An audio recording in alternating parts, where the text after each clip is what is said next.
kita laksanakan yang masih ada di Sierra itu masih ada di tipe A. Demikian.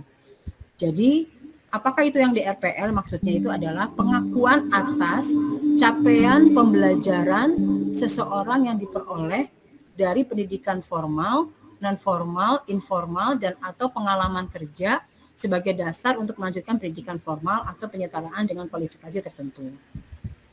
Nah, ini adalah tujuannya untuk RPL tersebut, ya, memberikan pengakuan, memberikan atas capaian pembelajaran yang telah diperoleh, kemudian memberikan pengakuan atas pengetahuan keterampilan yang telah diperoleh calon mahasiswa tersebut pada saat dia mengikuti pendidikan non formalnya, kemudian meningkatkan akses dan fleksibilitas dalam menempuh pendidikan, dan kemudian mendorong pendidikan sepanjang hayat dan memberikan kesempatan kepada perguruan tinggi untuk melakukan pemenuhan kualifikasi akademik calon dosen. Nah, ini untuk yang tipe B. Nah, apa itu dengan RPL tipe A? RPL tipe A itu adalah melalui pengakuan capaian pembelajaran secara parsial, yaitu capaian pembelajaran terhadap mata kuliah atau kelompok mata kuliah yang merupakan bagian daripada kurikulum program studi. Nah, pengakuannya tersebut itu diperoleh dari program studi pada perguruan tinggi sebelumnya. Kemudian pendidikan non formal atau informal. Dan pengalaman kerja setelah lulus jenjang pendidikan menengah atau bentuk lain yang sederajat. Jadi RPL ini juga bisa menerima dari yang dari SMA, pendidikan menengah. Nah, nanti kita lihat yang SMA yang seperti apa yang bisa diterima melalui RPL tipe A. Ini seperti itu. Nah, di sini ada dalam hal ini adalah perolehan SKS. Nah, karena ada satu lagi itu adalah transfer SKS. Nah, di sini. Jadi RPL itu ada dua, yaitu transfer kredit dan perolehan kredit. Jadi ada transfer kredit, yaitu pengakuan capaian pembelajaran secara parsial yang dilakukan melalui pengakuan hasil belajar yang diperoleh dari program studi sebelumnya. Nah, yang kedua itu adalah perolehan kredit. Ini berbeda, yaitu pengakuan CP secara parsial yang dilakukan melalui pengakuan hasil belajar yang diperoleh dari pendidikan non formal dan atau pengalaman kerja setelah lulus jenjang pendidikan menengah atau bentuk yang lainnya sederajat.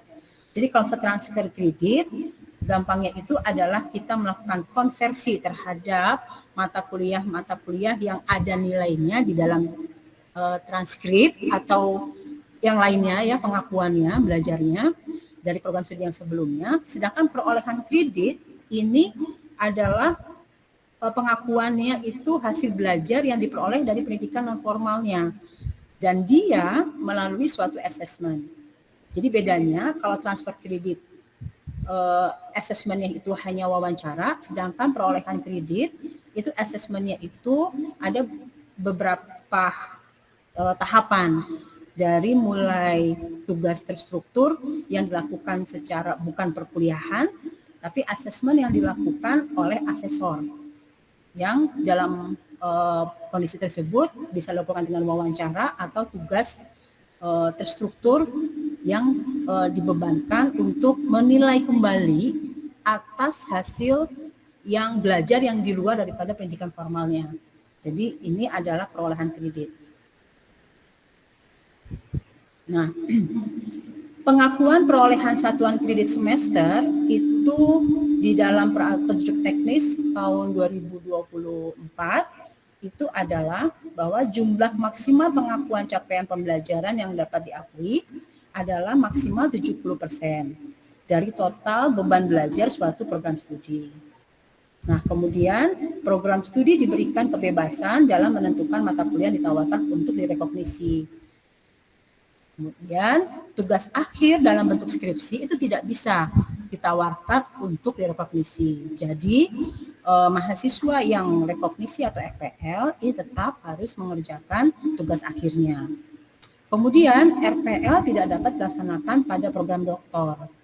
Nah, pendaftar yang mengalami putus studi atau drop out pada pendidikan sebelumnya diperbolehkan melanjutkan studi melalui mekanisme RPL di perguruan tinggi lain, namun tidak diperkenankan melanjutkan studi di perguruan tinggi asalnya. Nah, ini yang tercantum ada di petunjuk teknis tahun 2024. Nah, pengakuan total SKS. Di sini ada beberapa skema, mohon izin Ibu nanti kita diskusikan. Jadi ada beberapa yang didiskusikan bahwa untuk yang kita menerima program studi di Unitri dengan ketentuan sebagai berikut. Jadi program studi terakreditasi A atau B dengan program studi asal sama dengan program studi di Unitri dapat diakui maksimal 70% dari seluruh mata kuliah program studi. Untuk yang program studinya asalnya itu asal serumpun, apa? Oh belum. Ini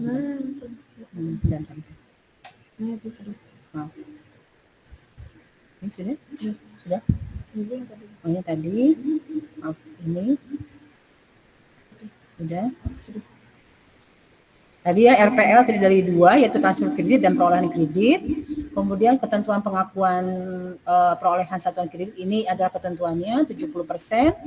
Dan kemudian untuk pengakuan total SKS-nya ada beberapa yang kami coba untuk merange, yaitu ada program studi terakreditasi A atau B yang dari luar ke Unitri, itu yang bila dia program studinya adalah terakreditasi A atau B.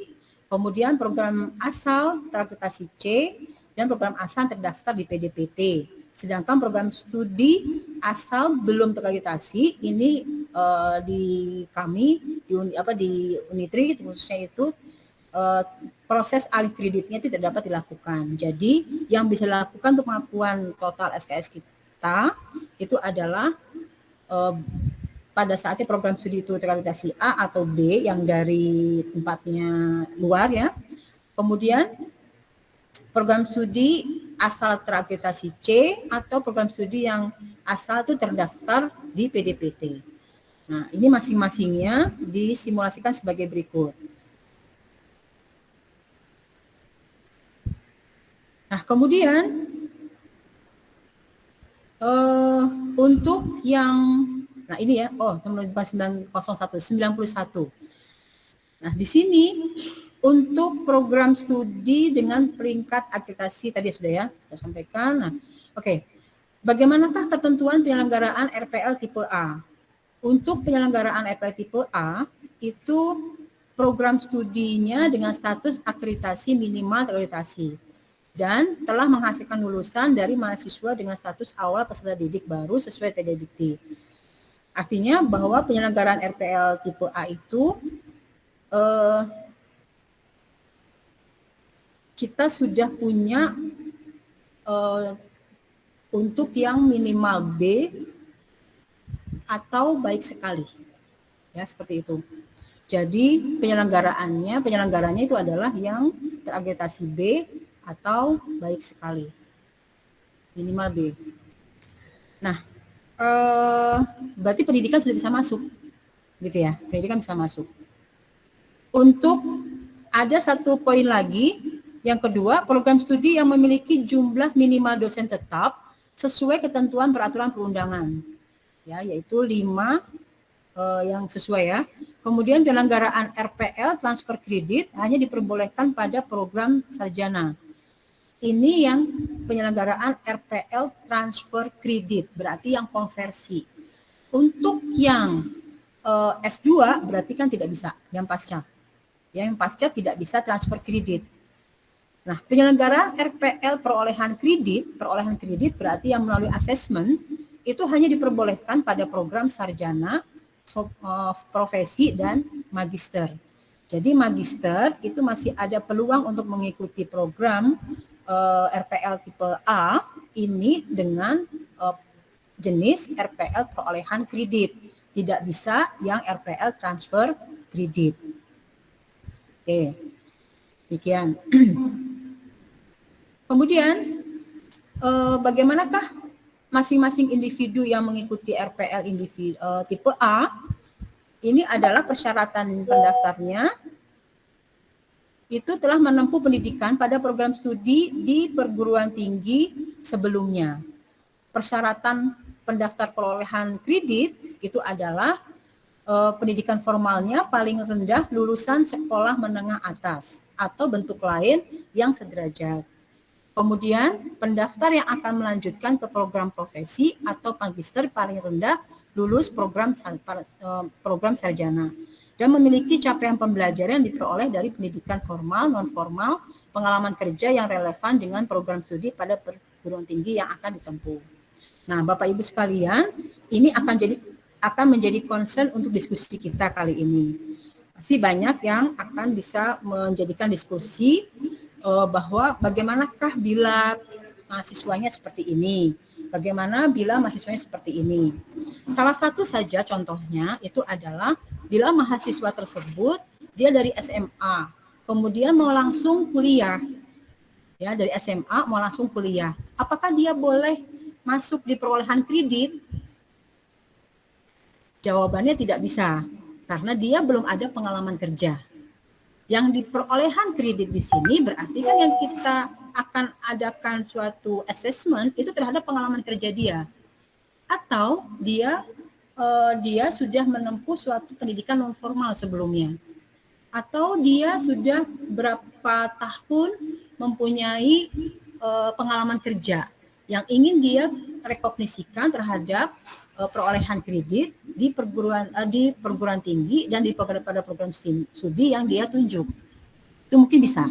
Tetapi untuk mahasiswa yang dari SMA kemudian dia lulus fresh graduate menjadi perolehan kredit itu nggak bisa. Apalagi transfer kredit seperti itu. Nah, terus kemudian mahasiswa SMA yang sudah kuliah. Nah, di sini kemarin kita sempat ada diskusi dengan akademik ya. Mungkin nanti Pak Pram bisa menambahkan bagaimana proses yang ada di PDDT pada saat pelaporan transfer kredit. Transfer kredit ini ada pelaksanaannya itu mahasiswa yang dia pindahan dari perguruan tinggi lain. Dia mau pindah ke sini ke Unitri dalam program studi yang sama. Nah, pada program studi yang sama, posisinya itu adalah dia pindah karena di sana, misalnya dia dari NTT pindah ke Unitri, seperti itu. Nah, bila pada posisinya itu adalah dia pindah dan masih dalam masa tempuh aktif, statusnya dia sebagai mahasiswa, maka dia tidak bisa masuk ke dalam RPL tipe A ini. Dia akan bisa langsung ditransferkan ke programnya di PDDT langsung.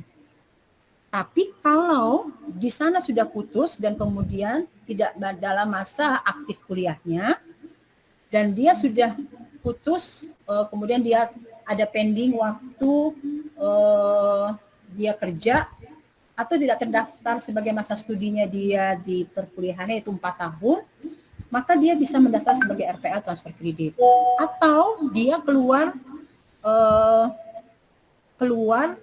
dan kemudian dia sudah mulai kerja berapa tahun, gitu ya. Nah, itu bisa akan menjadi transfer kredit. Tetapi kalau misalnya masih dia terdaftar di universitas, misalnya Universitas Nusa dia daftar di di program studi pendidikan, dan kemudian dia pindah ke Unitri pada suatu masanya, dia masih aktif sebagai mahasiswa, terdaftar sebagai mahasiswa. Jadi artinya masih belum habis 4 tahunnya. Maka dia tidak bisa kalau misalnya didaftarkan sebagai FPL di tipe A. Tapi kalau sudah terputus, maka dia bisa pindah ke sini. Seperti itu maksudnya. Jadi ini ada beberapa yang bisa kita diskusikan. Nah, untuk yang perolehan kredit karena dia itu adalah melalui suatu assessment, maka ada beberapa form atau beberapa tahapan tabel form yang sudah disiapkan oleh petunjuk teknis ini, dan sudah saya kemas di dalam satu Google Drive nanti, dan Bapak Ibu sekalian bisa melihatnya. ya. Oke. Nah, isinya di dalam perolehan kredit itu adalah ada daftar riwayat pekerjaan untuk rincian tugas yang dilakukan. Kemudian ada sertifikat kompetensi, sertifikat lisensi, sertifikat pelatihan, dan lain-lain. Semua sertifikat atau apa yang bisa kita ajukan untuk direkognisi. Nanti ada pengisian di form 1, 2, 3, 4, sampai 7. Ya, dan ini sudah ada tersedia, minimal seperti ini. Monggo nanti bisa diakomodir. Yang penting, Bapak Ibu sekalian, yang perlu disiapkan dari program studi itu adalah RPS-nya. RPS itu sebenarnya bukan RPS keseluruhannya. Di RPS tersebut nanti bisa dikemas kembali bagian-bagian apa yang akan kita nilai. Jadi di dalam RPS, rancangan pembelajarannya adalah kita lihat di capaian CPMK-nya, itu kita masukkan ke poin-poinnya. Nanti saya tunjukkan untuk formnya, ya, untuk penilaian sebagai asesor. Nah, di sini tadi kita masuk ke penilaian tadi, bahwa penilai berasal dari dosen program studi yang memiliki kualifikasi untuk melakukan penilaian dan pengakuan capaian pembelajaran dari mata kuliah atau kelompok mata kuliah. Jadi ini adalah untuk asesor, ya, untuk asesornya.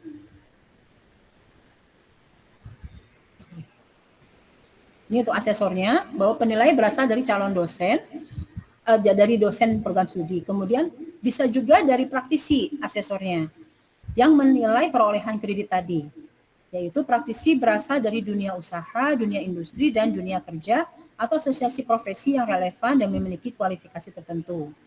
Nah, ini tentunya ada di dalam SK-nya dekan fakultas, bahwa yang bersangkutan itu bisa menjadi asesor di dalam penilaian RPL tipe A ini. Nah, ini ya untuk tahapan penilaian berisi tentang mekanisme atau tata cara RPL tipe A untuk transfer kredit.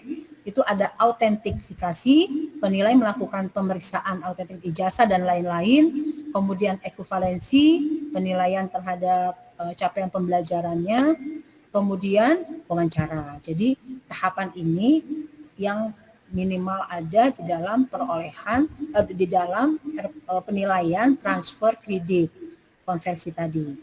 Kemudian untuk perolehan kredit ini ada beberapa, karena ada isi yang formnya itu ada 6 memang, 7 SK-nya. Ya, ada evaluasi diri calon mahasiswa. Kemudian ada pengisian di form 2-nya itu kelengkapan berkasnya. Kemudian ada penilaian asesornya dan lain-lain. Ini ya. Jadi bisa saja di dalam penilaiannya tersebut melibatkan suatu kondisi demonstrasi. Contoh misalnya calon mahasiswa tersebut dia melakukan presentasi terhadap pengalaman belajar atas mata kuliahnya tersebut. Contoh misalnya di mata kuliah sistem dan bangunan irigasi misalnya seperti itu.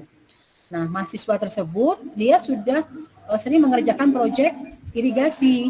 Nah, kemudian di dalam penilaian yang kita hadirkan, yang kita buat, itu ada beberapa poin-poin sebagai CPMK yang perlu kita klarifikasi terhadap mahasiswa tersebut sebagai bagian daripada rekognisi yang akan dilakukan. Jadi kita minta untuk mereka melakukan suatu demonstrasi, entahlah dari laporan-laporan proyeknya irigasi yang telah mereka lakukan, atau dia melakukan calon mahasiswa tersebut melakukan suatu presentasi terhadap mata kuliahnya itu. Bisa juga dengan tugas yang lain, keterampilan, misalnya keterampilan dalam hal kepemimpinan. Jadi ada mata kuliah kepemimpinan, manajemen konstruksi misalnya gitu, yang akan direkognisikan, yang kemudian akan dinilai. Maka ada poin-poin CPMK yang perlu kita hadirkan di dalamnya untuk kita nilai sebagai asesor. Nah, setelah proses transfer kredit dan perolehan kredit itu kita selesaikan, itu pelaksanaannya sebelum perkuliahan ya Bapak Ibu sekalian. Jadi proses ini dilakukan mulai mulai dari awal pendaftaran mahasiswa itu prosesnya sampai sebelum perkuliahan dimulai. Atau nanti mungkin Pak Pram bisa menjelaskan kapan waktunya terakhir untuk melaporan ke Dikti. Yang jelas Sierra itu perlu untuk melaporkan hasil daripada asesmen penilaian dari transfer kredit maupun dari perolehan SKS yang telah Bapak Ibu program studi lakukan. Ya, karena kami perlu untuk melaporkannya di sana. Kalau misalnya kita pelaporan sudah ada di dalam Sierra, nanti Pak Irawan akan menjelaskan isinya Sierra seperti apa, maka kuota yang ada, jumlah perolehan SKS berapa orang, kemudian transfer kredit berapa orang, maka nanti Pak dari akademik akan menginputkan nama-nama mahasiswanya dengan nilai yang telah disahkan. Jadi biro akademik akan melaporkan PD Dikti. Jadi antara Sierra dengan PD Dikti itu bersinergi. Ya, bersinergi. Jadi seperti itu. Sehingga kita perlu ini untuk mengetahui laporan prosesnya itu sebelum perkuliahan dimulai.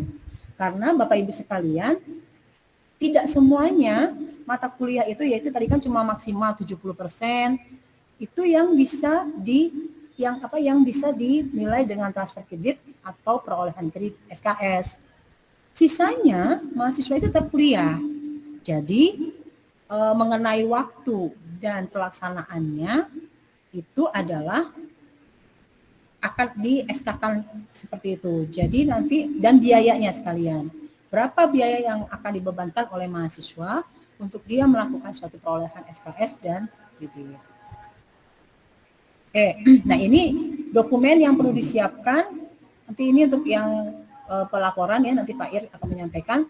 Nah ini dokumen yang perlu disiapkan perguruan tinggi menyelenggarakan tipe A. Bapak Ibu sekalian, kita dalam menyelenggarakan RPL ini tidak semerta-merta semuanya dilakukan di sini secara manual. Tapi kita juga perlu melaporkan ke PD Dikti dan ke pihak Belmawa, yaitu yang di Sierra ini. Nah, programnya itu adalah prinsipnya itu bahwa kita perlu ada SPNI. Ya, ini SPNI kita perlu masukkan data itu. Dan kemudian yang kedua, pedoman pelanggaran RPL. Kemudian peraturan akademik, kemudian SK pimpinan PT. Nah, di dalam peraturan akademik dan SK pimpinan PT ini sudah kami siapkan. Nah, untuk yang pedoman pelanggaran RPL, ini di dalamnya itu ada program studi apa saja yang mau melakukan. Jadi di dalamnya itu ada isian tentang persyaratan calon dari program studi, kemudian tata cara pendaftaran dan asesmen, kemudian skema pengakuan, kelanjutan proses pembelajaran, pembiayaan atau penjaminan mutu penyelenggara RPL. Nah, di dalamnya ini ada deskripsi program studi dan mata kuliah yang akan diselenggarakan di program studi tersebut itu perlu, sehingga pada saatnya pendaftaran yang kami bagikan Google Form-nya itu melewati grup KPS, itu adalah ada di situ isinya deskripsi dan lain-lain. Nah, deskripsi itu akan kami satukan di dalam pedoman Bapak Ibu sekalian yang akan kami daftarkan di dalam Sierra nanti, sehingga program studi Bapak Ibu sekalian itu terdaftar menyelenggarakan RPL. Seperti itu. Jadi kami memerlukan untuk Bapak Ibu sekalian, bila dengan wakil dekan dan dengan pimpinan fakultas itu bersepakat untuk menyelenggarakan RPL, monggo silakan dokumen-dokumennya disiapkan dan kemudian sampaikan di Google Form yang telah kami siapkan di AT3. Dan akan kami satukan di dalam pedoman penyelenggaraan RPL dan kami daftarkan di Sierra. Demikian. Oke, nah ini isi pedomannya ya. Dan ini sudah template outline dari sana sehingga kami tinggal mengikuti saja. Jadi kami perlu data-data itu saja sehingga nanti kami satukan dan kami daftarkan ke Sierra tersebut. Oke, sedikit setelah ini saya sampaikan untuk form-form asesor yang tadi saya sampaikan. Sebentar. Monggo silakan kalau misalnya ada yang sambil bertanya, disambi.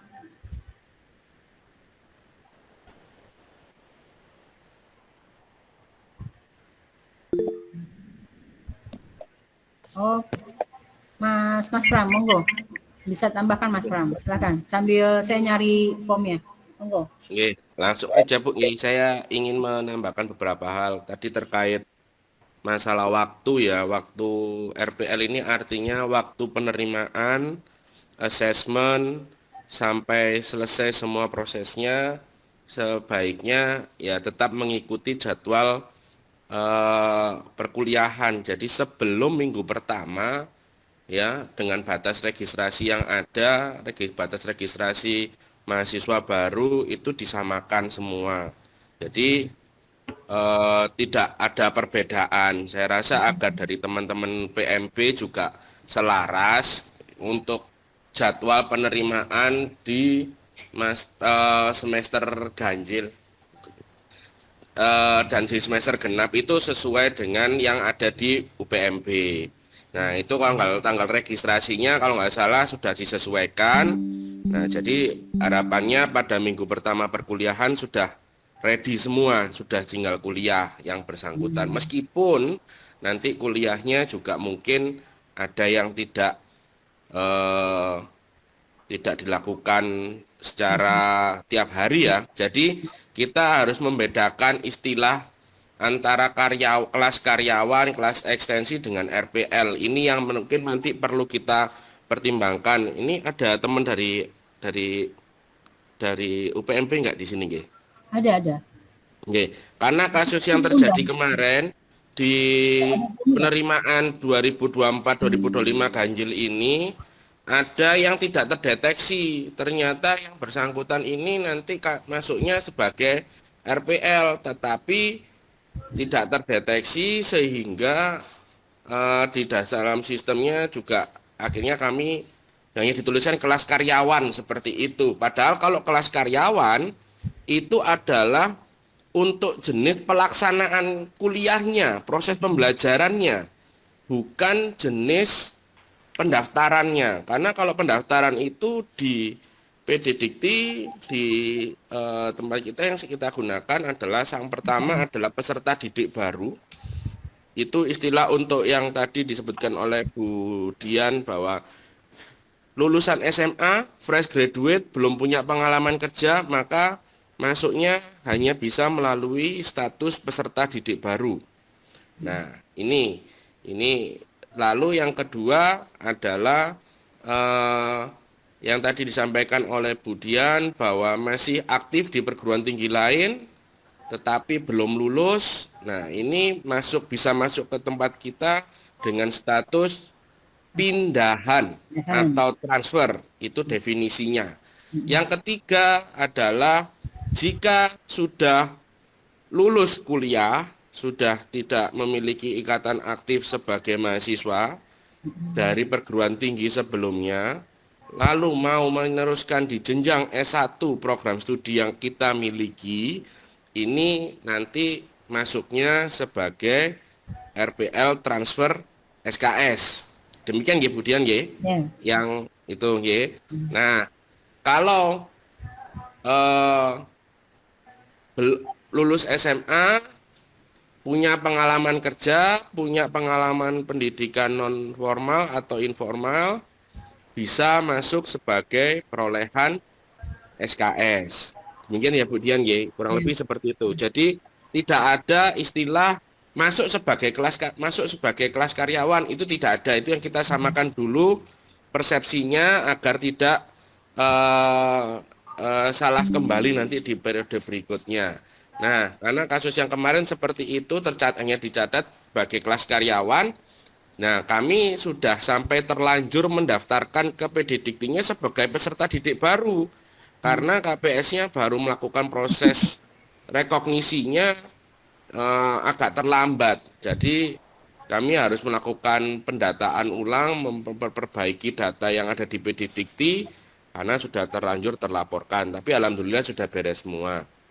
Nah, harapannya tidak terulang kembali sehingga di semua proses penerimaan, mulai pendaftaran di sistem PMB, penerbitan melakukan asesmen sampai penerbitan pengakuannya atau konversinya, harapannya sebelum masa kuliah sudah bisa diselesaikan sehingga itu menjadi syarat untuk daftar ulang, dan ketika daftar ulang sudah selesai semua dapat NIM bisa langsung masuk ke minggu perkuliahan, meskipun nanti perkuliahannya nanti dilakukan kelas karyawan atau ekstensi. Maka kita juga kemarin ini sedang melakukan penataan ulang. Harapannya kelas karyawan atau kelas ekstensi juga tetap wajib harus registrasi tiap semester dan KRS-an. Dan juga tetap ada jadwal yang kita tuliskan meskipun nanti jadwalnya tentatif. Nah, tetapi ini diperlukan kaitannya dengan PISN. Jadi untuk nomor ijazah nasional nanti akan terkait sampai ke sana. Sehingga saya rasa kita selaraskan saja semua bahwa memang waktunya adalah sesuai dengan waktu registrasi dan harus registrasi sesuai dengan aturan yang ada di universitas. Biaya pembedanya nanti hanya pada harapannya pada biaya asesmennya ya, konversinya itu ya, tetapi kalau lain-lainnya saya rasa waktu-waktunya itu harus disamakan, disetarakan. Demikian yang kalau harapan dari saya di RPL ini tidak ada perbedaan. Ini kan hanya beda jenis masuknya ya, tetapi pada waktu perkuliahan sistem akademik lainnya saya harap bisa disamakan karena agar mengikuti kebutuhan pelaporan ke eksternal juga sekarang menuntut seperti itu. Demikian Bu Dian yang bisa saya tambahkan. Baik, terima kasih Pak Pram. Ini mohon maaf, laptop saya masih hang. Jadi sambil saya menunggu laptopnya, mungkin Pak Irawan bisa menyampaikan dulu tentang ininya. Jadi sepakat, ya betul, jadi kan kita juga di pelaporan SERA itu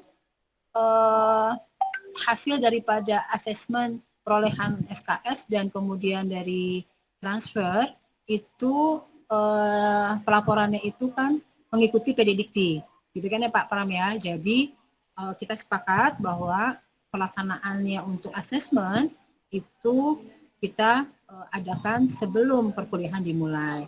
Jadi semua hal-hal yang berkaitan dengan pendaftaran dan lain-lain ini ada di PMB. Nanti mungkin Pak Ir sekalian bisa menyampaikan untuk ininya, SOP-nya. Monggo Pak Irawan. Ya, baik. Assalamualaikum warahmatullahi wabarakatuh. Mohon izin untuk melanjutkan penjelasan dari Bu Dian. Di sini saya akan menunjukkan ya isian dari SIERA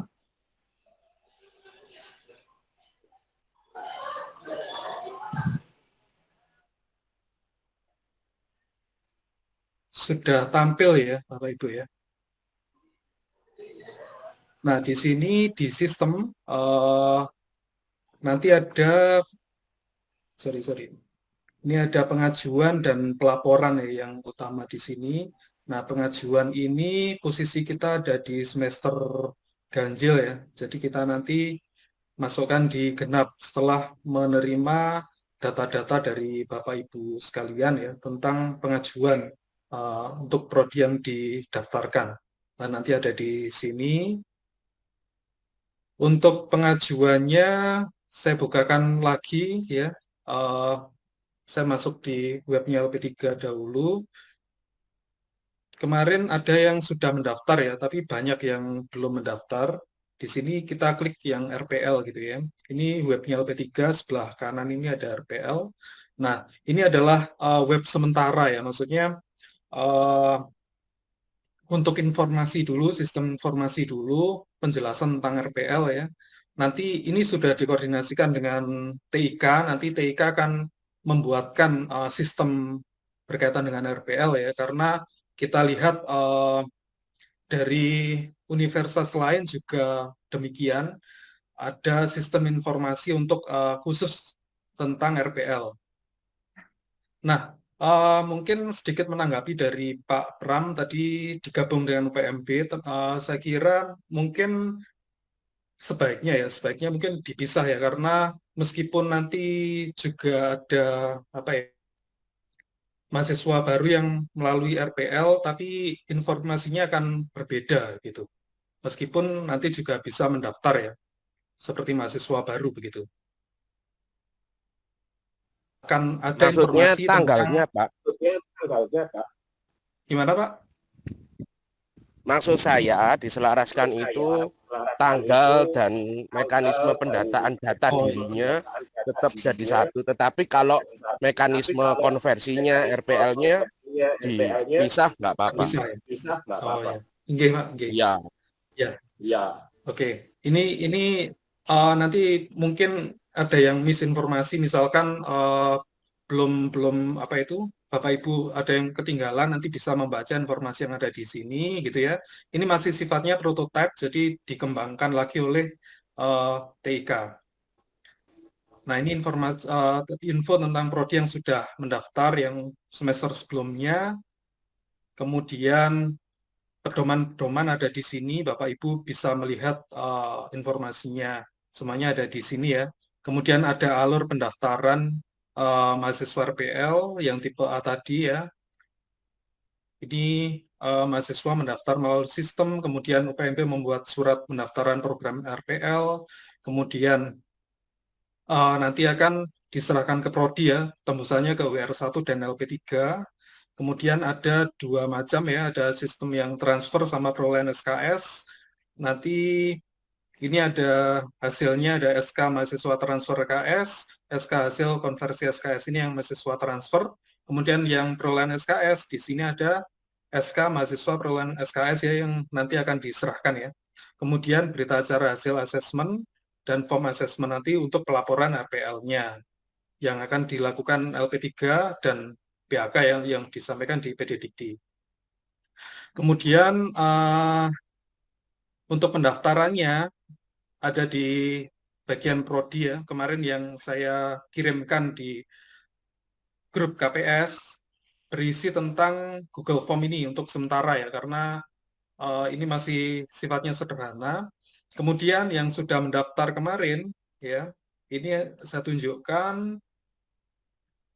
Jadi Bapak Ibu KPS bisa mengisi Google Form ini sambil juga mengisi spreadsheet-nya ya. Nah, ini yang sudah mendaftar kemarin prodi keperawatan ya. Ini sudah mengisikan. Jadi nanti bisa segera kami proses ya untuk berikutnya. Nah, kita kembali ke yang tadi ya. Nah, di sini nanti yang dibutuhkan untuk pengajuan RPL ini, nah ini kita pilih prodinya dulu, kita contoh saja. Kemudian kita continue ya. Nah, di sini ada beberapa file yang sudah jadi template ya. Nah, nanti ini ada dokumen-dokumen ya, yang contohnya pengaturan pengelolaan SPMI. Ini berkaitan dengan SPMI semuanya. Kemudian ini ada pedoman penyelenggaraan RPL, peraturan akademik, kemudian surat keputusan pemimpin PT ya tentang RPL. Nanti ini juga template. Kemudian kita continue aja. Nah, nanti terakhir kita submit ya. Nah, itu untuk pengajuannya tentang prodi yang semester depan akan melakukan RPL gitu. Kemudian ada juga tentang pelaporan RPL ya.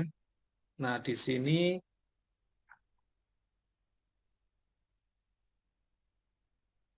ini ada file SK penetapan mahasiswa RPL, nanti ngelink ke Google Drive ya. Nah, ini ada contoh ya, contoh SK maba dari keperawatan.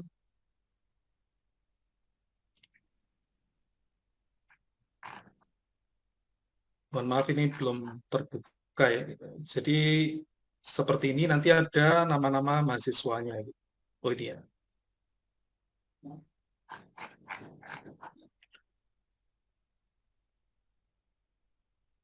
Oke, kemudian ada file assessment. Ini salah satu contoh aja, salah satu prodi ya. Nah ini mahasiswa yang transfer SKS ya. Jadi selain SK tadi ini ada daftar hasil konversinya untuk mata kuliah begitu. Nah, nanti setelah disampaikan apa itu setelah diselesaikan maka akan kami upload di sistem Sierra. Oke. Jadi yang utama tadi ada pengajuan dan pelaporan RPL begitu. Ya, mungkin demikian. Kemudian saya kembalikan.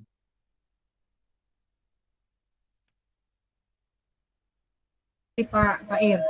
Pak Ir perlu menampilkan dokumen untuk pedoman nggak yang di Google, tapi di Google Drive, ada ya? Google Drive tadi ada Bu tentang pedoman ya Bu ya. Iya, oke. Jadi sudah ada. Sekarang saya mau menyampaikan tentang yang tadi form 1, 2, 3 yang assessment. Ada prosesnya ya.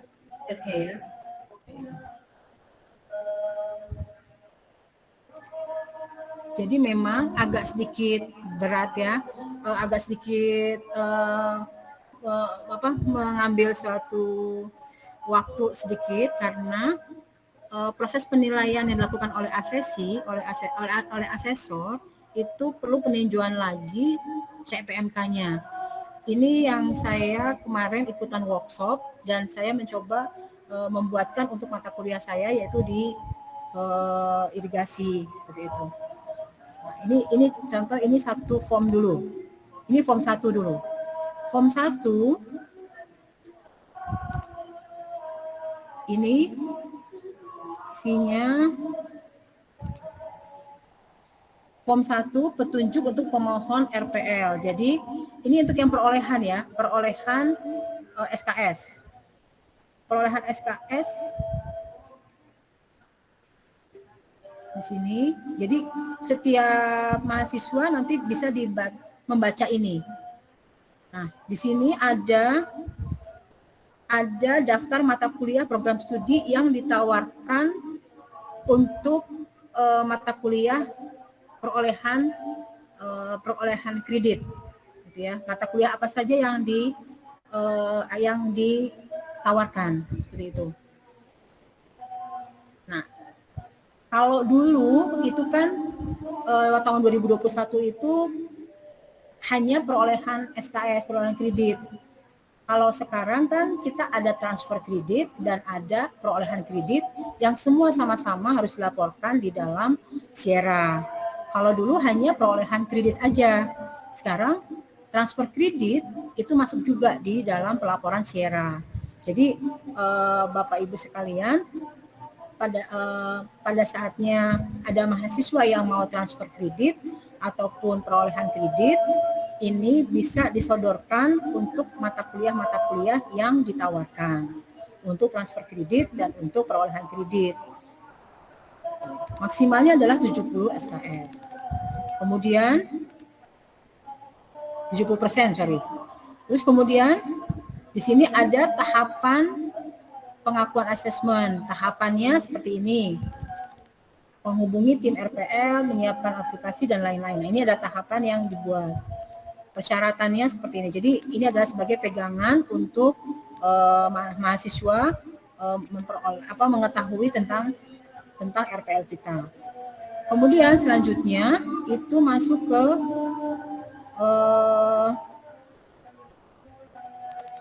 di form 2. Di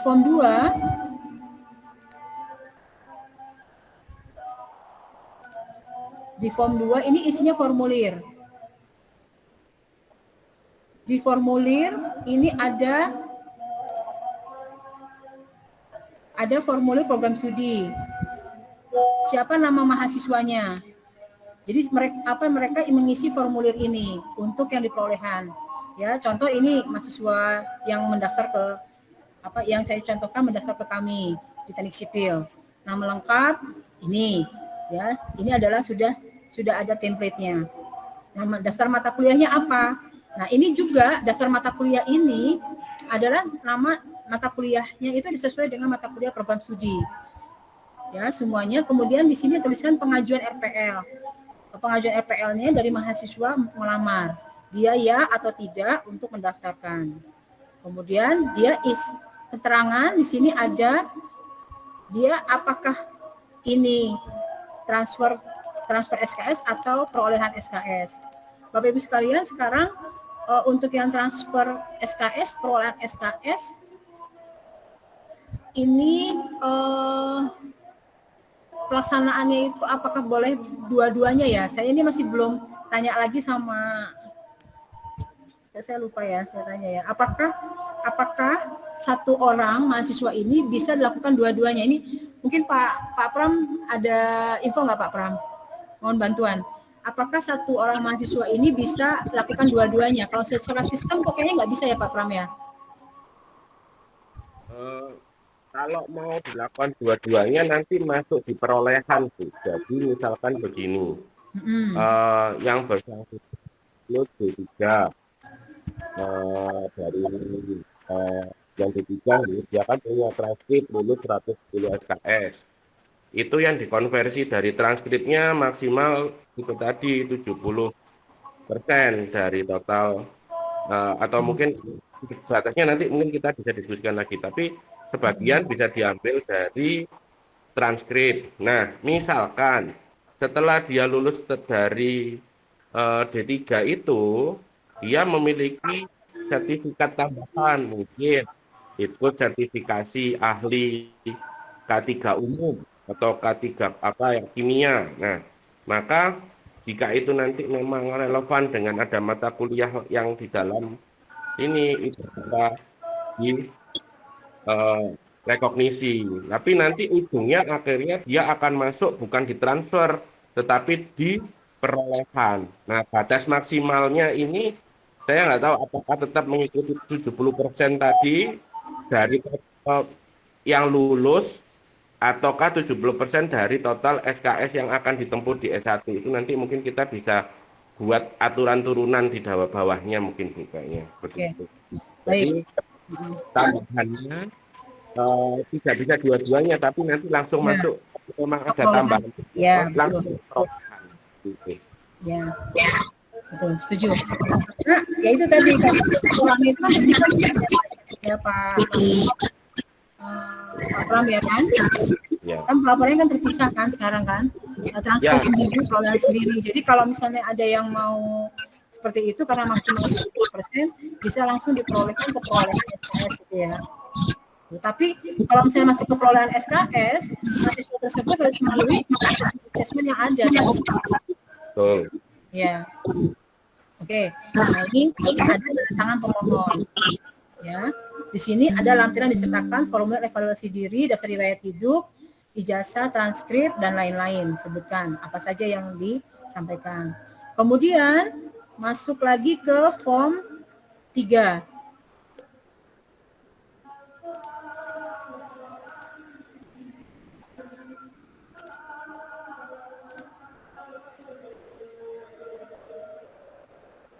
Nah, ini masuk ke form 3.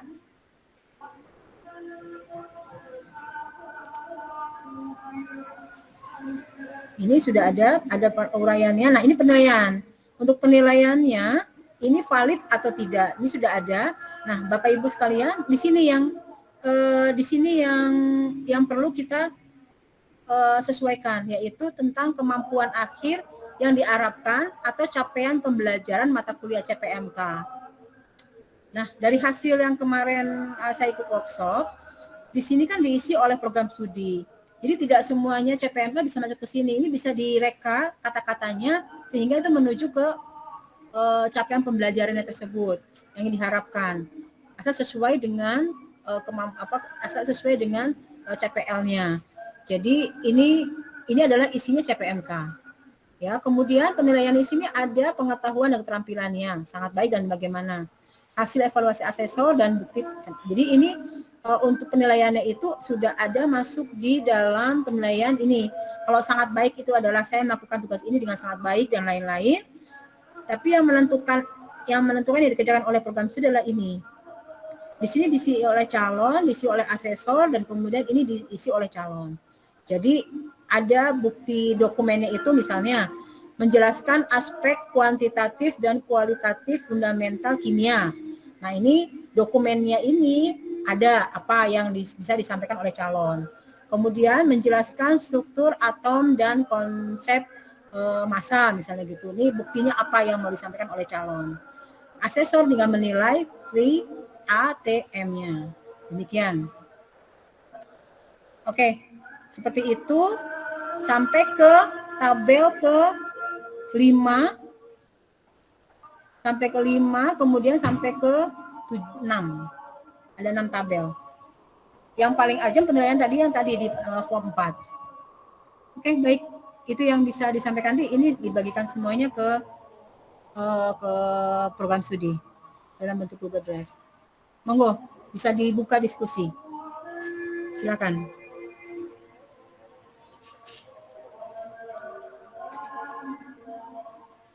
Budian, menambah Budian. J. Buit. Iya.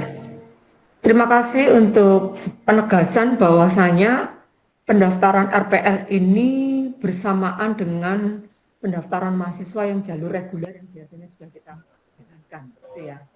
Kemudian untuk yang tipe A yang berasal dari baik itu pindahan maupun transfer SKS itu sudah menjadi pengalaman kita ya, dalam arti kita dulu pernah melaksanakan semacam alih jenjang sehingga ada konversi. Jadi teman-teman pasti sudah punya pengalaman ini.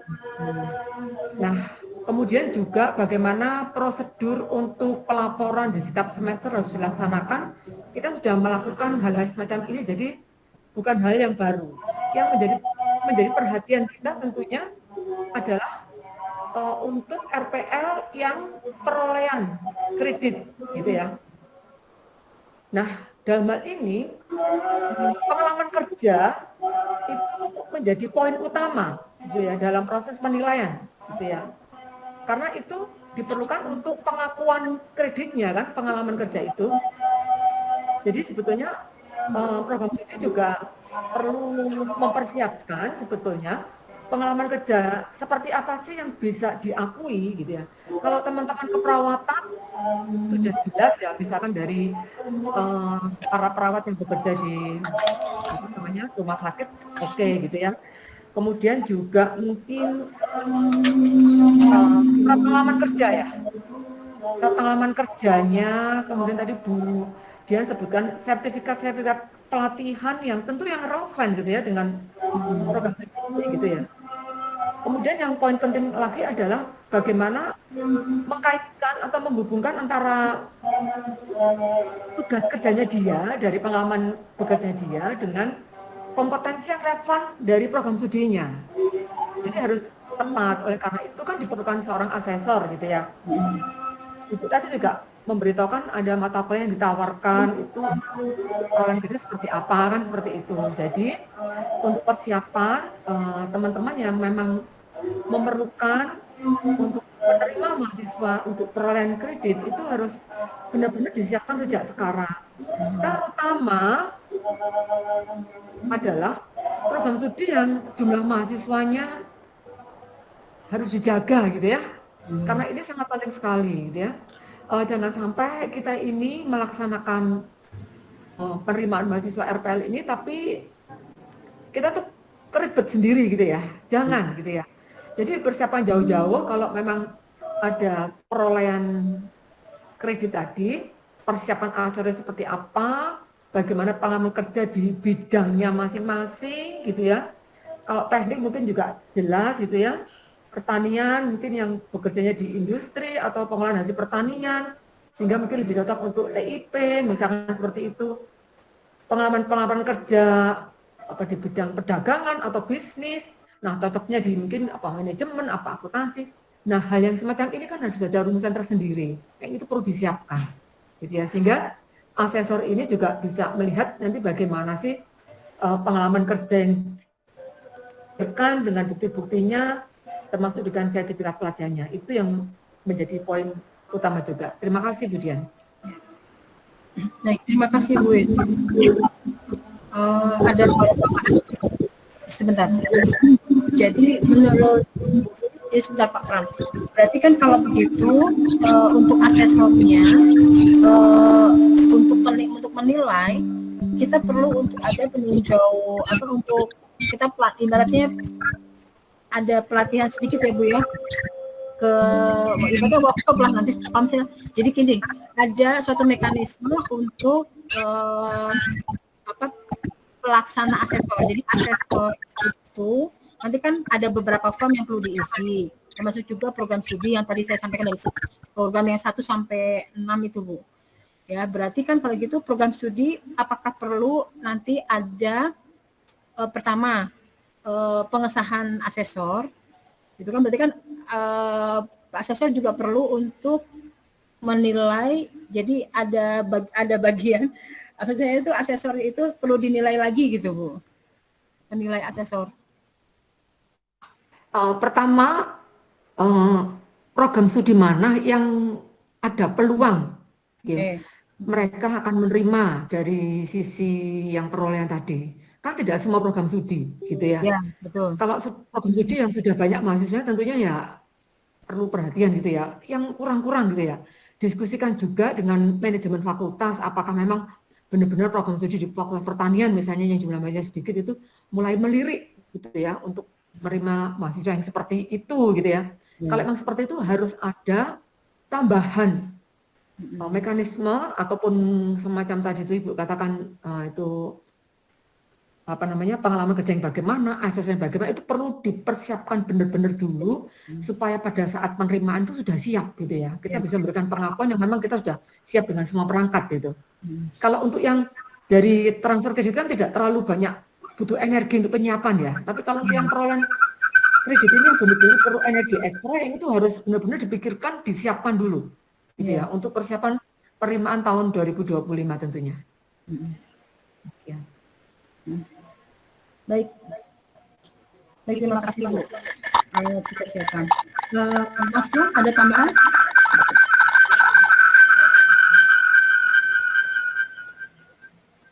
Ibu, ya jadi ini tadi sudah disampaikan itu tadi, artinya dari Bu Wit yang terakhir bahwa memang sebaiknya kalau saran saya di awal kalau memang program studi ini ada yang baru mendaftar, kalau mungkin diawali dari transfer SKS dulu, baru nanti jika transfer SKS 1-2 kali penerimaan sudah terbiasa dengan pola promosinya, mencari calon mahasiswanya, baru nanti ditingkatkan ke arah perolehan, itu masih memungkinkan. Tetapi artinya kenapa kalau seperti itu, karena memang perlu effort lebih ya untuk melakukan keperolehan SKS ini. Dan saya juga ingin mengingatkan sedikit bahwa perolehan SKS ini bukan berarti mendapatkan menjadi jalan orang yang belum pernah kuliah tiba-tiba cepat dapat ijazah. Tolong kita tetap pada koridor etika akademiknya itu tetap harus kita pertimbangkan, karena ini cukup riskan ya, dan kita sudah kasus kemarin saja sudah terjadi ya, sudah viral, dan yang digunakan alasan adalah RPL perolehan SKS yang kemarin ramai tentang di UI itu. Mereka berkilahnya kenapa bisa cepat adalah perolehan SKS itu sebetulnya adalah celah. Nah, harapan saya kita kalau belum benar-benar siap asesornya, dokumen itu semua masih belum bisa kita siapkan. Nah, maka kita siapkan yang di transfer SKS terlebih dahulu sambil benar-benar untuk mencoba mengembangkan perangkat tersebut. Mungkin di semester berikutnya kita bisa masuk menerima 1 atau 2 yang perolehan SKS. Demikian. Jadi saya ingin cuma sedikit mewanti-wanti ya, karena tadi teman-teman operator juga hal ini menjadi diskusi bahwa ada di perguruan tinggi lain yang operator diminta, oh ini dimasukkan aja, pokoknya disesuaikan seperti ini, ada kasus-kasus seperti itu, dan ini menjadi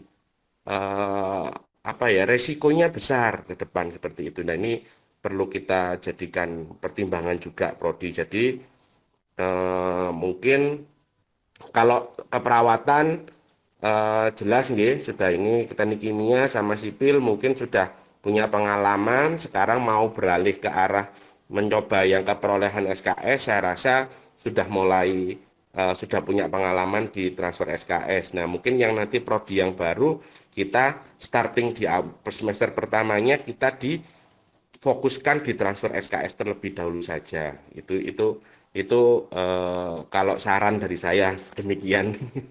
Gitu. Terus nanti waktunya sebetulnya kalau yang transfer SKS ini kan hampir sama kayak alih jenjang, Bapak Ibu sekalian, kalau yang dulu-dulu udah pernah murid alih jenjang. Cuman waktunya sekarang harus kerjanya lebih awal, karena nanti harus ada dokumen yang disetorkan ke teman-teman operator Sierra. Nah, kalau kemarin kan yang penting daftar dulu masuk di UPMB, nanti masalah konversi menyusul, yang penting dilaporkan nanti menyusul bisa. Nah, kalau sekarang enggak, gitu loh. Jadi perubahannya hanya di sana. Maka sebelum perkuliahan ya semua harus beres. Kenapa? Karena harus diserahkan ke tim Sierra. Tim Sierra harus bekerja lebih dulu, melakukan pengajuan dan melaporkan hasil asesmennya. Baru nanti kami bisa melaporkan, gitu loh. Nah, ini yang menjadikan perbedaan dengan alih jenjang atau transfer SKS sebelumnya. Hanya jadwal kerjanya jadi lebih awal, lebih maju. Mungkin kalau perhitungan saya harus majunya ya dimulai kerjanya bisa 1-2 bulan sebelumnya harus sudah mempersiapkan gitu loh, dibandingkan di yang peserta didik baru biasa seperti itu. Karena nanti harus berjalan dan ini harus kita tetap tepati semuanya, jangan sampai wah karena ini nanti molor, terlambat, akhirnya teman-teman tim Sierra juga nanti akan terhambat kerjanya. Tidak bisa melakukan pengajuan, tidak bisa melaporkan. Nah, ketika di tim Sierra terhambat, otomatis kami juga tidak bisa melaporkan nama mahasiswa tersebut di PD Dikti. Nah, padahal kan harus terlaporkan semua NIM-nya, okay? Itu jadi untuk hanya pekerjaannya lebih awal gitu aja. Jadi kalau teman simulasi teknisnya mungkin kalau nanti Bu Sirli misalkan ini nanti mau menerima dari RKZ, ya misalkan mau menerima di semester genap besok, mungkin Desember ini sudah mulai didata, Januari sudah ada proses penerbitan itunya, pengajuannya, jadi nanti Februari, Maret ketika kita kuliah, Februari teman-teman dari Sierra sudah bisa mengajukan dan melaporkan seperti itu hasil rekognisinya. Jadi mungkin sekarang sudah mulai langsung bergerak mencari mahasiswanya, dokumennya dilengkapi sehingga nanti bisa diproses oleh teman-teman Sierra masuk ke pelaporannya, sehingga nanti begitu masuk ke bulan Maret kita masuk masa perkuliahan, nah kami bisa langsung mendatakan di PD Dikti sehingga batas waktu checkpoint pelaporan PD Dikti di checkpoint 1 pun bisa sesuai dengan jadwal dan terpenuhi keakuratannya seperti itu. Harapannya sih seperti itu. Demikian tambahannya untuk simulasi teknis waktu saja. Ya.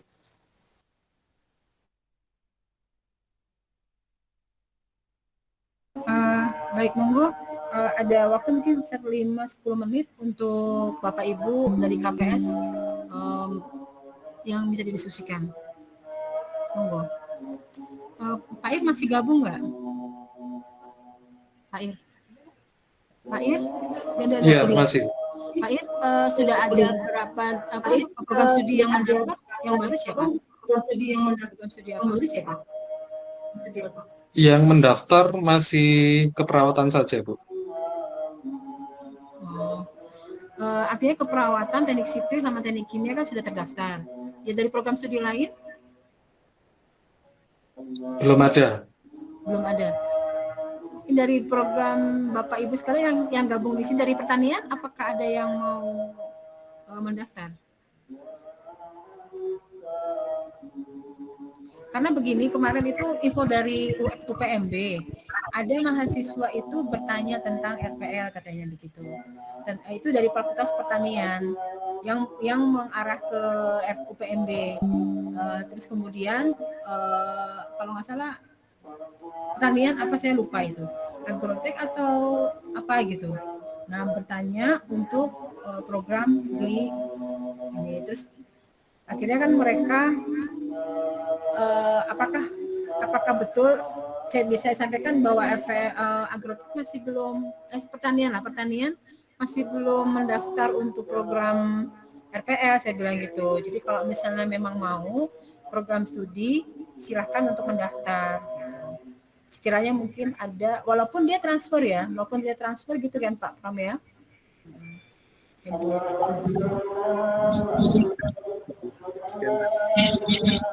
Kalau misalnya memang ada yang mau mendaftar, dilengkapi problemnya, nanti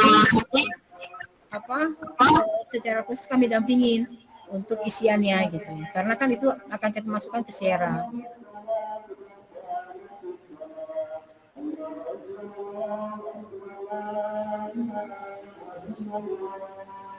Kalau dari TIP sendiri gimana Pak Pram? Kami ada rencana Bu, masih mencari pasarnya dulu, tapi kami akan siapkan nanti. Kayaknya kemungkinan akan mencoba ke transfer SKS. Coba. Apa nggak daftar dulu aja? Pengisian dokumen sehingga kami daftarkan?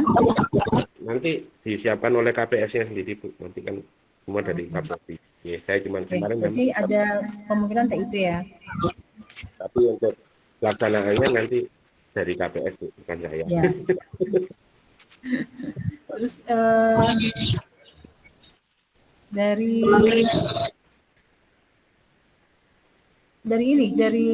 pendidikan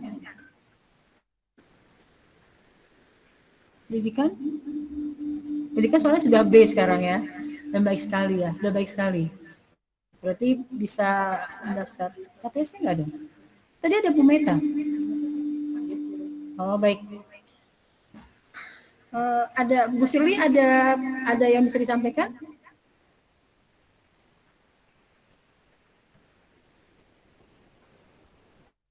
Tidak ada Bu. Nanti mungkin pada saat proses jika ada pertanyaan mungkin lebih sering bertanya. Nanti terkait teknis Bu. Oh baik, kita tunggu. Bu Rina, ada yang bisa disampaikan lagi? Sementara nggak ada dulu Bu. Oke. Ini yang selain udah ada lagi Bu ini, udah pada out semuanya. Oh ini ada Bu Khotijah. Ini Imrotus Solika ini siapa ya? Mewakili TIP bukannya itu Nunut, karena Bu Lorin sinyalnya naik turun. Oh baik. Nah ini ada Bu Ana ini. Mungkin bisa didiskusikan ya Bu Ana ya untuk pengajuan RPL-nya ya. Pak Gali, ada Pak Gali yang mau disampaikan?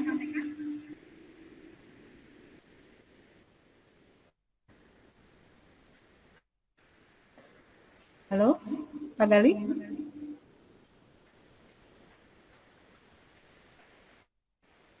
Sholat mungkin. Oke. Bu Ana, ada yang mau disampaikan Bu Ana? Monggo. Oke, mohon maaf Ibu, ini tadi kebetulan bisa didengar ya Bu ya. Mohon maaf, ini tadi kebetulan kami punya acara yang berbarengan sehingga mungkin para KPS sambil mendengarkan sambil fokus kita mengumpulkan mahasiswa 2018 Ibu, dan ini agenda udah lama sehingga tidak bisa bergeser. Sehingga kami belum banyak mendengar dari penjelasan Ibu ini tadi. Mungkin nanti kami khusus ke Ibu bagaimana. Memang memang kami juga sudah mendengar dari Bu Umi ada maba yang menginginkan ini Bu sebenarnya pindah program studi. Artinya dari program studi. Nah, kemarin kenapa kami enggak? Itu karena mereka dari Unika Universitas Kadiri yang artinya kan akreditasinya jauh di bawah kita itu loh Bu, pertimbangan kami gitu loh.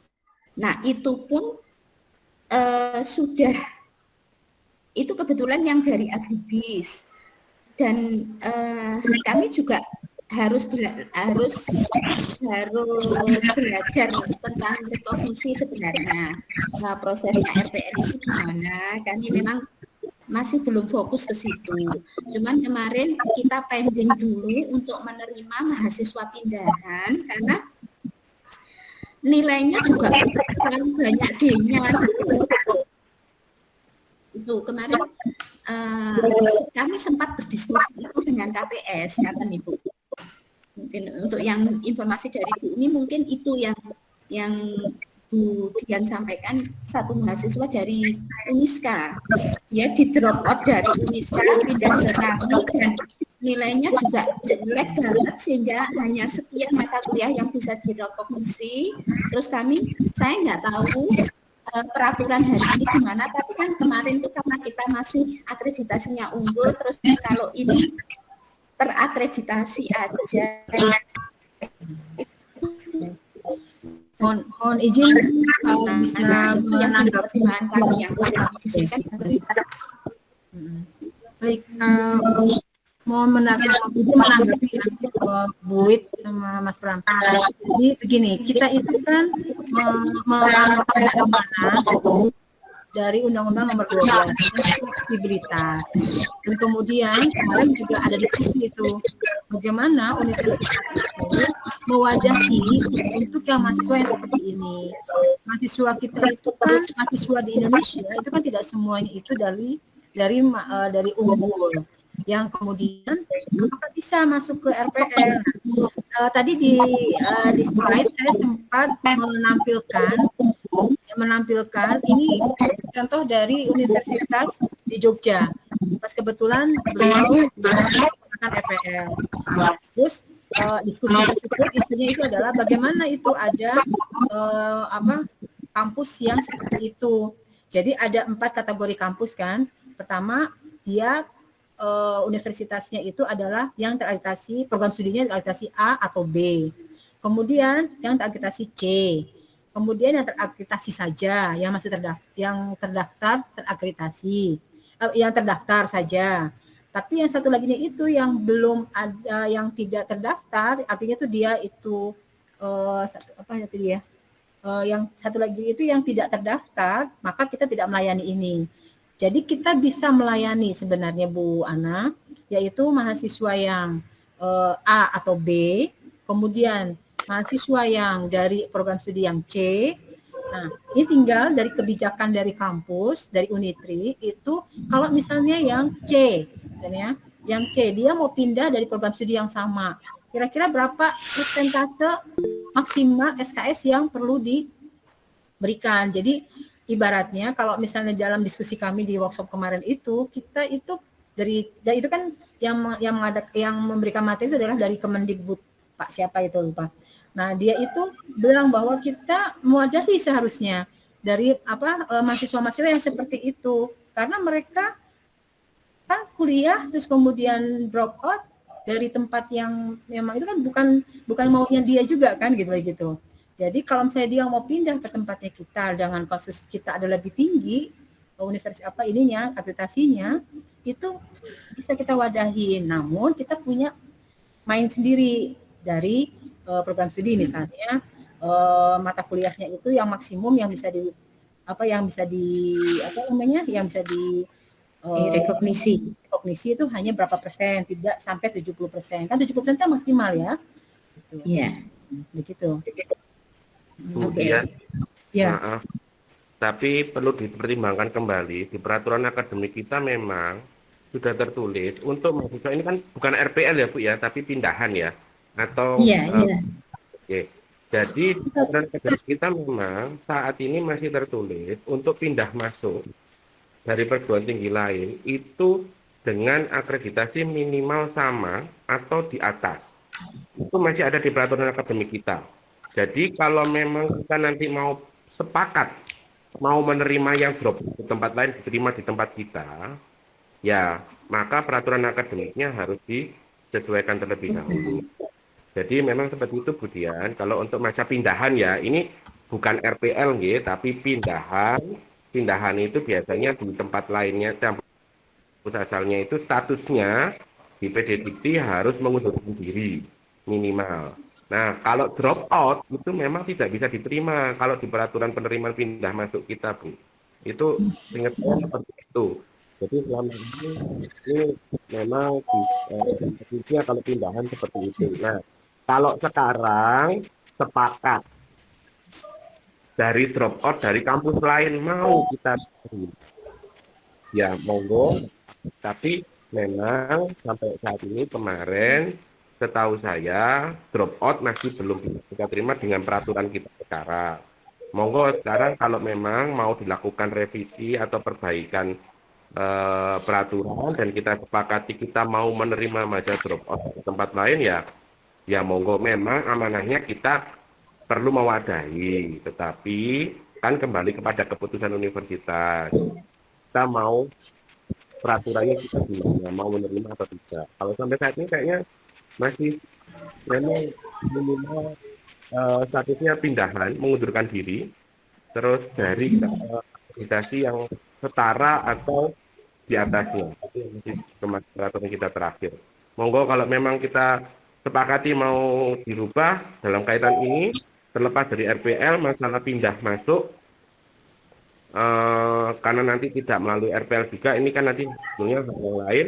Monggo mungkin Bu Wit nanti bisa kita lakukan revisi peraturan akademiknya sehingga jadi bekal bagi kami di PMB, Prodi dan akademik. Kalau yang pindah masuk ini kan tidak di RPL ya, masuk di daerah. Jadi biasanya bekerja langsung kami bertiga antara PMB, Prodi dan akademik. Ini peraturannya seperti apa nanti kami mengikuti. Gitu. Saya rasa seperti itu. Perlu disesuaikan peraturan akademiknya.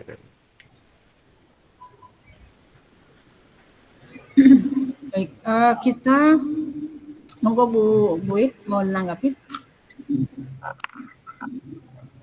Ya, terima kasih. Sementara kita cukupkan dulu. Beberapa pertanyaan belum bisa kita akomodir siang ini, kita bisa PR berikutnya. Baik. Terima kasih Bu Wit. Jadi memang ada beberapa yang perlu kita pertimbangkan kembali. Ini sudah saya catat, Bapak Ibu, karena waktunya sudah mepet. Ada beberapa hal ya. Yang pertama itu adalah tentang penerimaan mahasiswa tadi. Ya, yang pertama sebenarnya itu saya catat adalah sebagai lini masa. Kita perlu untuk membuat lini masa untuk pendaftaran mahasiswa untuk RPL, karena mahasiswa untuk RPL ini dibuka semester genap dan ganjil, dan itu kita ajukan di dalam SERA untuk semester genap dan ganjil. Nah, kemudian yang kedua itu adalah tentang ketentuan mahasiswa yang masuk, ya, termasuk tadi berkaitan dengan perolehan total SKS yang akan diakui terhadap calon mahasiswa itu, dia dari perguruan tinggi yang berstatus terakreditasi apa, seperti itu. Kemudian yang ketiga itu adalah ada pembentukan di Prodi itu untuk penyusunan CPMK untuk di penilaian dari perolehan SKS. Sekiranya ini akan ada yang masuk di dalam perolehan SKS. Walaupun sebenarnya transfer SKS pun karena dia CPMK-nya itu bisa diadop untuk perolehan SKS. Seperti itu. Nah, kemudian yang keempat adalah peninjauan untuk pelatihan penilaian form-form yang ada. Nah, saya sebenarnya masih ingin ada fixnya di dalam satu fakultas itu ada penanggung jawab untuk RPL-nya. Dalam hal ini kan kita RPL ini penanggung jawabnya masih di ketua program studi ya, dari SK tim RPL di tingkat fakultas itu dipegang oleh program studi masing-masing. Jadi mohon kerjasamanya di 3 program studi masing-masing. Seperti itu. Apa ada yang perlu lagi tambahan dari hasil yang tadi 4 hal yang sebagai tindak lanjut daripada rapat hari ini?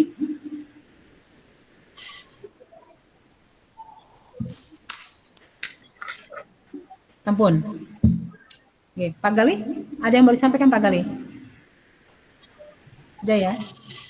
Iya, Budian, ikut dulu Budian. Cuman mungkin nanti di teknik sipil sama kimia mungkin perlu mekanisme ya Budian, karena kalau misalnya di asesor di BNSP kan juga pengalaman kerja pun harus kita verifikasi, kita ada kayak MUK-nya, jadi kayak uji kompetensinya itu banyak Budian. Hanya untuk satu topik ya Budian ya. Jadi hanya satu topik itu juga banyak, jadi mungkin nanti mekanisme penilaiannya itu juga rigid banget ya Budian mungkin ya. Oh, ya Cuman kalau kesiapan kita kan kita butuh waktu mungkin Budian. betul ya. Jadi masing-masing untuk untuk yang lebih mudahnya itu adalah kita mengatur dari CPMK yang ada di RPS masing-masing, kita tinggal taruh di penilaian asesor. Sebenarnya itu saja. Yang masuk di form 4 yang tadi saya sampaikan. Demikian ya. Mudah-mudahan untuk item formulirnya itu ada 13 Bapak Ibu sekalian. Jadi sertifikat apa sebenarnya itu ada contoh-contohnya ada 13. Apakah memenuhi 3, 4 dan lain-lain? Nanti kita mungkin ada waktu khusus sendiri untuk pembahasan ini. Ya. Nanti monggo bisa bisa disesuaikan. Setelah ini kita akan ada untuk khusus untuk yang penilaian form yang tadi. Jadi tidak bisa dibahas kita di sini ya, seperti itu mungkin. Seperti itu. Oke, baik, terima kasih. Saya kembalikan kepada MC.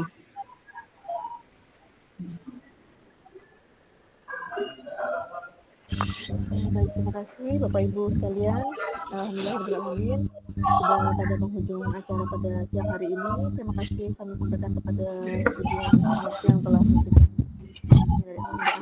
kepada Ibu Wakil Rektor 1 serta Bapak Ibu yang aktif di dalam forum ini. Mungkin saya bisa menyampaikan presentasi pada siang hari ini, yaitu adalah yang tadi sudah disampaikan Budian, itu ada pertama perlu penyamaan jadwal atau lini masa dalam penerimaan RPL dan juga mahasiswa baru. Kemudian pedoman RPL itu perlu kembali tentang jumlah SKS dan juga aturan dan pengumpulan mahasiswa, serta pelatihan untuk asesmen dalam rekognisi. Itu saja yang bisa saya simpulkan. Sedihnya karena mungkin ada pertemuan lebih lanjut gitu ya Budian ya. Terima kasih, saya sebagai MC mohon maaf jika ada kekurangannya. Selamat siang semuanya. Assalamualaikum warahmatullahi wabarakatuh.